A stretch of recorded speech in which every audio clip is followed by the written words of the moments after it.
Assalamualaikum warahmatullahi wabarakatuh. Jumpa lagi dengan saya, Edi Lamak. Masih di cerita kisah-kisah seram, sambungan dari kisah pengalaman yang pernah menimpa saudara yang bernama Entis Bakau. Di kisah part 2 ini, saya akan sajikan sebuah kisah yang sangat pilu dari beliau, yang mana seyogianya bagi para pendengar setia kisah-kisah misteri ini akan mengalami sebuah fenomena yang sangat renghap-ranjuk. Baiklah, supaya tidak panjang lebar dan berbelit-belit lagi dalam suatu kata mukadimah, mari sama-sama kita saksikan suara yang akan didengarkan oleh saya kepada Anda.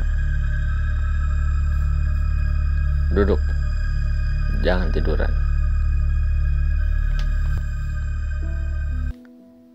Aku pun setelah menyadari bahwa gorengan yang ada di luhuran meja itu ternyata tinggal sepotong lagi,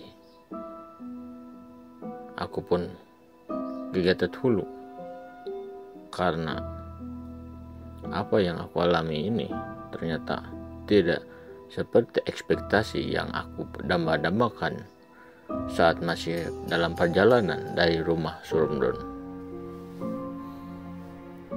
Setelah itu, aku pamit karena aku malu. Perutku nyeri sampai ke ulu-ulu. Aku pun pamit kepada Teh Wiwin. Seraya berkata, "Teh Wiwin, aku pulang dulu ya," kataku. Dan Teh Wiwin pun menjawab, "Iya, sama-sama. Nggak akan di sini dulu nunggu teman yang lain?" tanya Teh Wiwin kepadaku. "Tidak, Teh. Ini perut aku lapar, aku juga belum mandi," kataku.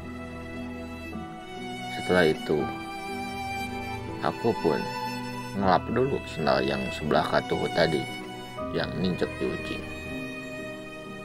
Aku minta tisu yang ada di atas meja pinggir gorengan yang tinggal sepotong lagi itu.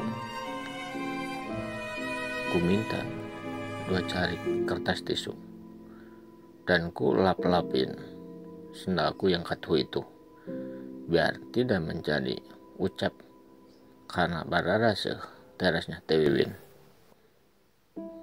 Setelah sendalku sudah garing lagi, aku pun pakai dan aku ngingki ngaleos ke rumahku. Singkat cerita, sampai di rumah, aku pun mengetuk pintu karena pintunya diselotin dari jero. Aku ketuk-ketuk.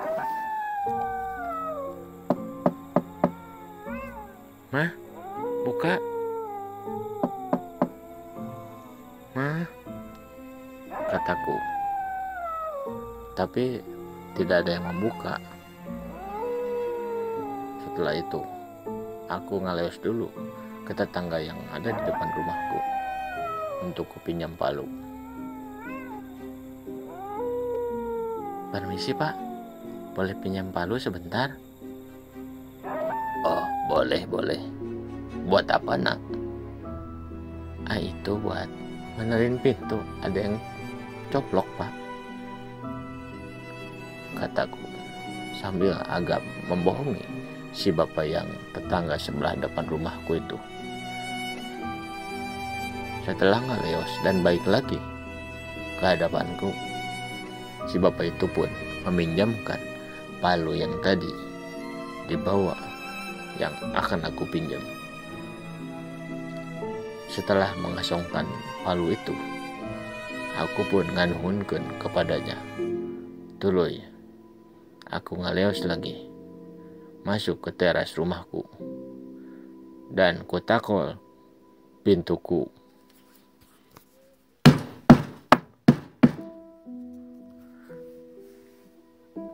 Alhamdulillah, setelah kupalu pintu rumahku, kolotrak ada yang mau ke pintu rumah sambil popolotot sesorongot ke aku. Kamu teh kenapa? Bisa pakai tangan kak? Pakai palu? Dasar, mama kaget tahu. Ternyata yang membuka pintu sambil sesorongot itu adalah ibuku, dan terlihat rambutnya kusut agak acak-acakan. Oh, benar juga. Setelah kulangkahkan kaki 2 langkah ke dalam rumah, kulihat anggel yang ada di luhur kursi itu agak acak-acakan dan kursinya agak deplek. Pasti itu bekas mama tadi tiduran karena mamaku agak gempal. Setelah aku masuk ke rumah, nenen dulu HP aku. Aku pun ngalias lagi pamitan dulu sebelumnya ke mamaku. Mah, aku mau ngembaliin palu ini ya ke Paruswan, kataku kepada mamaku. Dan mamaku pun menjawab, Iya, silakan. Tapi jangan lama-lama ya. Kamu main terus dari tadi. kata mamaku. Aku pun ngikik lagi kayak setrikaan, dan aku masuk ke terasnya.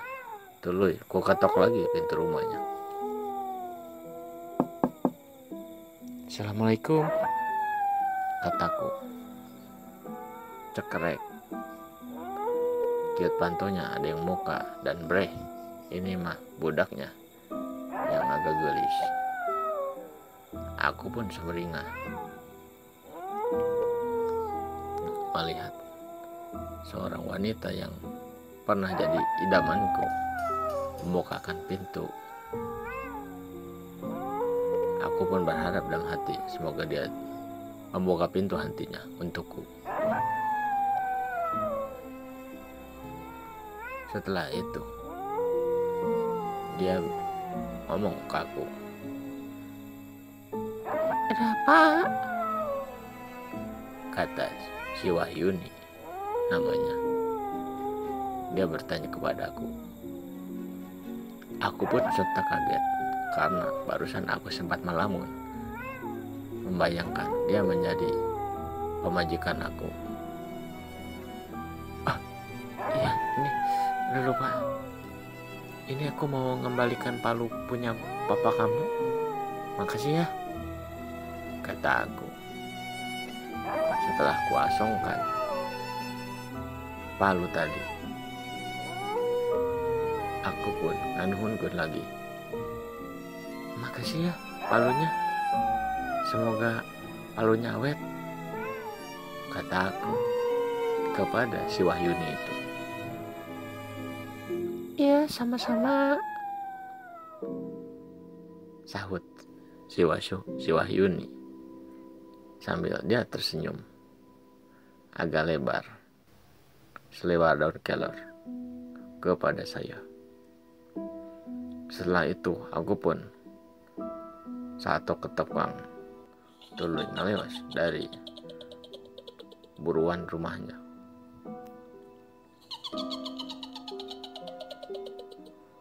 Aku pun masuk lagi ke rumah aku dan kulihat mamaku lagi ngopi roai goreng yang kemarin baru ngambil dari Tasik.